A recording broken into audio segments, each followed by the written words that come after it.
Imagine it is the year 1347, and to be perfectly honest, your life as a medieval peasant named Barnaby is already a bit of a disaster.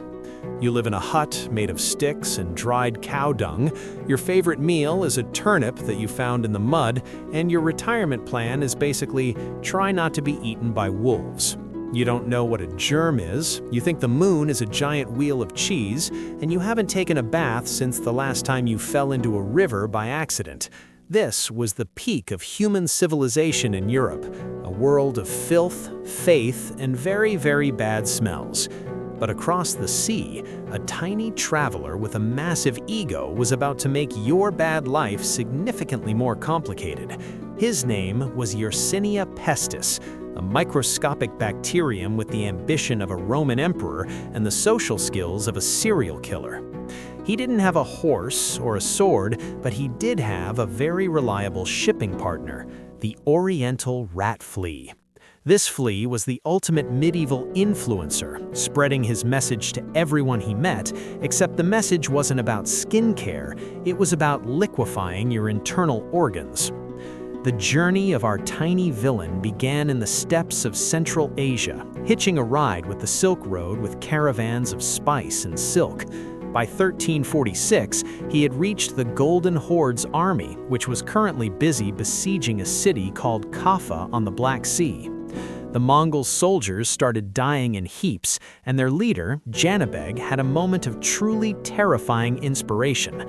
Instead of just giving up, he decided to turn his dead soldiers into ammunition. He loaded the plague-ridden corpses into giant catapults and launched them over the city walls like the world's most disgusting express delivery. The Italians inside were horrified. It was raining rotting humans, and with them came the fleas. Panicked, the survivors jumped on their galleys and rowed towards Sicily, accidentally bringing the apocalypse home for the holidays. When those ships arrived in Messina, the locals found the decks littered with death ships, where the sailors were either dead or wishing they were. They tried to send the boats away, but the damage was done. The rats had already scurried down the ropes, and the fleas were already looking for their next snack. Barnaby first heard about it at the local tavern, where the town gossip Stinky Pete was claiming that the world was ending because a cat had sneezed on a bishop. People in the 1300s were obsessed with miasma, the idea that bad smells caused disease. They thought if you could just surround yourself with enough flowers and perfumes, you'd be fine. Barnaby, being a practical man, decided to tape a bunch of lavender to his face, which didn't stop the plague, but it did make him the most fragrant guy in the mud. Then, the symptoms started. It would begin with a simple fever, the kind you'd get from a bad turnip, but within hours, the buboes would arrive. These were swollen lymph nodes in the armpits and groin that grew to the size of apples.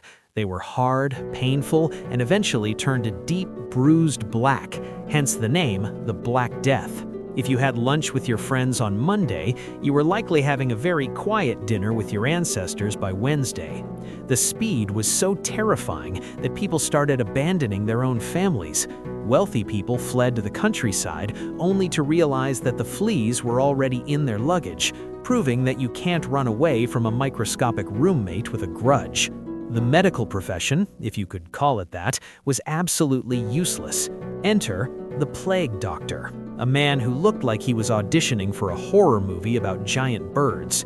He wore a long leather coat, heavy gloves, and a mask with a giant beak stuffed with herbs to filter the bad air.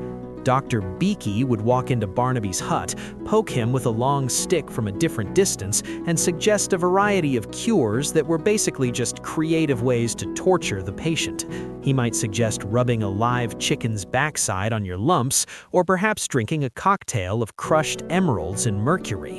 When that failed, he would resort to bloodletting, draining your veins until you were too tired to complain about being dead. The church wasn't much better. Priests told everyone to pray harder, but when the priests started dying just as fast as the sinners, people began to wonder if God had just left the chat. This led to the rise of the flagellants, groups of people who marched from town to town singing hymns and whipping themselves with iron-spiked thongs to atone for the world's sins. Barnaby watched them walk by and thought, "So there's a disease that spreads through blood and close contact, and your plan is to walk across the country bleeding on everyone." It was the world's first and worst superspreader event. By 1350, nearly 25 million people were gone. Europe was a ghost continent. Villages were reclaimed by the forest, and the smell of death was the only thing anyone could remember. But here is the bizarre, dark comedy plot twist. For those who survived, like Barnaby, life actually got better. Before the plague, there were too many peasants and not enough land. Lords treated people like dirt because they could always find another Barnaby to replace him. But after the plague, labor was suddenly as rare as a diamond turnip. Barnaby went to his lord and said, "Look, posh boy, half your workers are skeletons now. If you want this field plowed, you're gonna have to pay me triple, give me a nice house, and stop calling me a disgusting peasant." The lord, who was currently trying to figure out how to boil a shoe for dinner, had no choice but to agree. This massive shift in power broke the back of the feudal system. It sparked the end of serfdom and paved the way for the middle class. With fewer people to do the work, humans had to get smart, leading to better technology and eventually the Renaissance. Barnaby didn't know it, but his demand for higher wages was the first step towards the modern world. The Black Death wasn't just a tragedy, it was a total reboot of the human operating system. It taught us about quarantine, a word that comes from the Venetian 40 giorni, the 40 days that ships were forced to wait in isolation. It taught us that maybe, just maybe, washing our hands and not living with rats was a good idea. Barnaby lived out the rest of his days in his new cottage, eating slightly better turnips and telling his grandkids about the time it rained Mongol soldiers. The bacteria, Yersinia pestis, went back into hiding, popping up every few hundred years to remind us who is really in charge of the planet. Today we have antibiotics, and the plague is just a footnote in a history book, but the shadow of the bird-masked doctor still lingers in our collective memory.